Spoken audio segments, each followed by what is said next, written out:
ഒരു മഹാപണ്ഡിതൻ ഗീതാപ്രഭാഷണം നടത്തുകയായിരുന്നു. ധാരാളം ഭക്തന്മാർ കേൾക്കാനായി എത്തിയിട്ടുണ്ട്. അവരുടെ ഇടയിൽ പ്രഭാഷണം കേൾക്കാനായി ഒരു നാടക നടനും ഉണ്ടായിരുന്നു. പണ്ഡിതന്റെ പാണ്ഡിത്യപൂർണമായ വ്യാഖ്യാനവും ഓരോ പദവാക്യങ്ങളുടെയും വിശദമായി ചർച്ച ചെയ്തുള്ള അവതരണവും കേട്ട് എല്ലാവരും അത്ഭുതം പൂണ്ടു.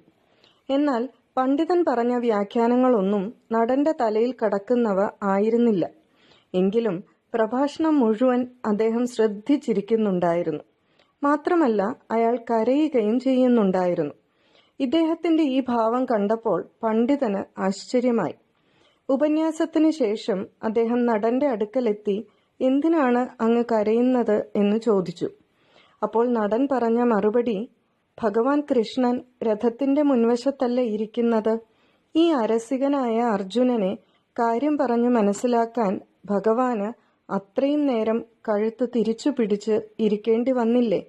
ഭഗവാന്റെ ആ ക്ലേശമോർത്താണ് എനിക്ക് കരച്ചിൽ വന്നത്. ഭഗവാന്റെ കഴുത്ത് എത്രമാത്രം വേദനിച്ചിരിക്കണം."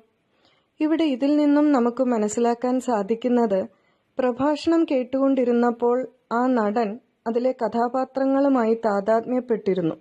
ആ രംഗം മുഴുവൻ അയാളുടെ മുമ്പാകെ സജീവമായി തീർന്നു.